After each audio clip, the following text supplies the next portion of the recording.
Mary has chosen the better part, which will not be taken away from her.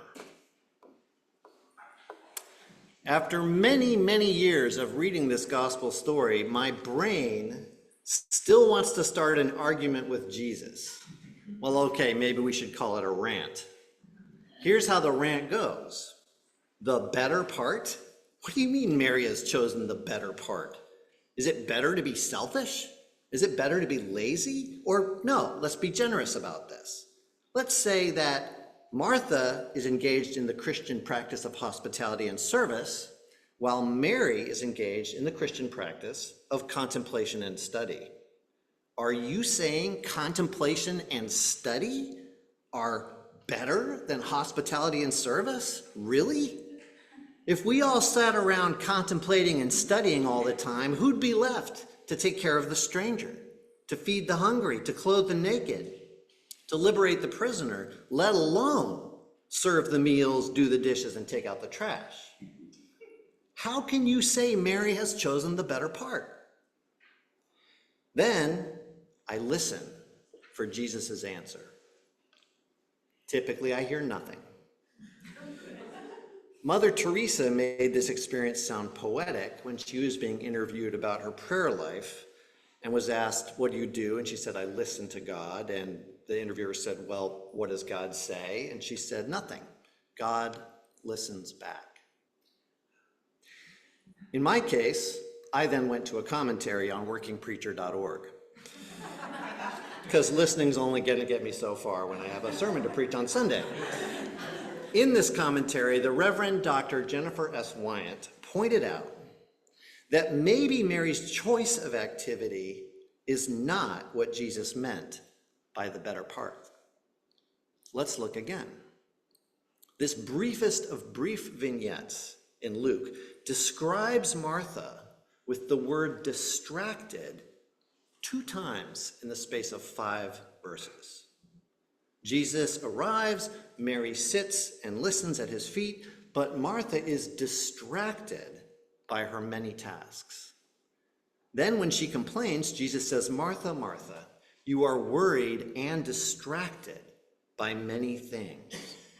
There is need of only one thing."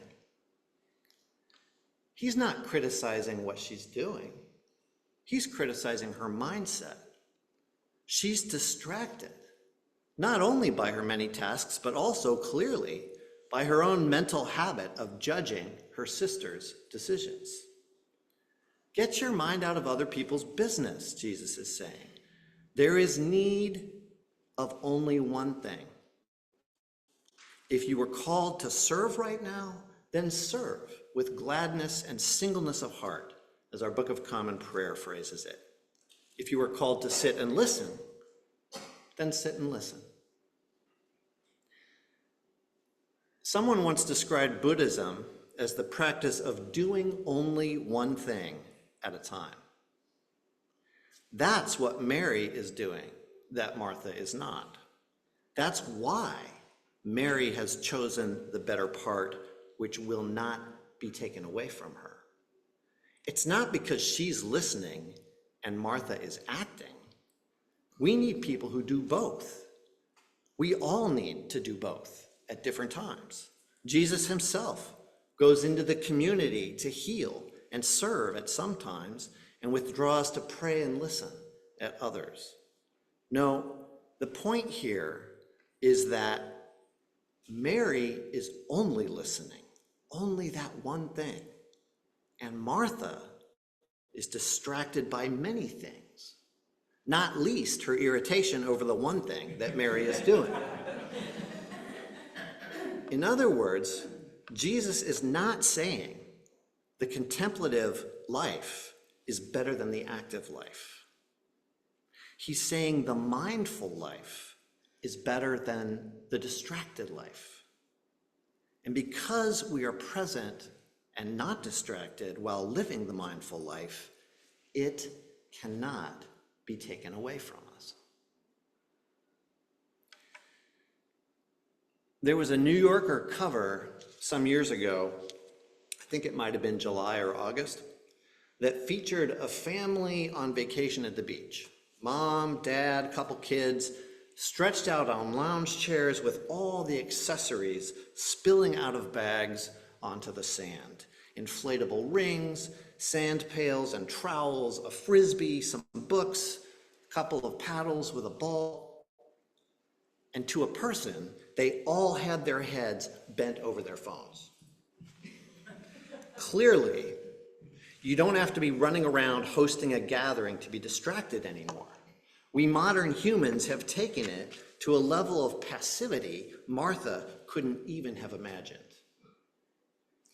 And the distractions are not accidental either.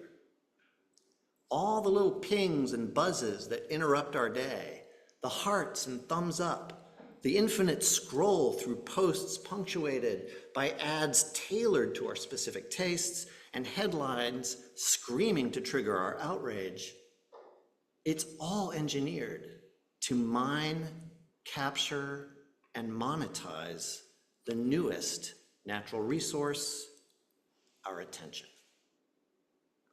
The smartphone, this thing, is a slot machine and a mall and a massive, anxious, unending popularity contest, all wrapped into a package that slides neatly into your pocket.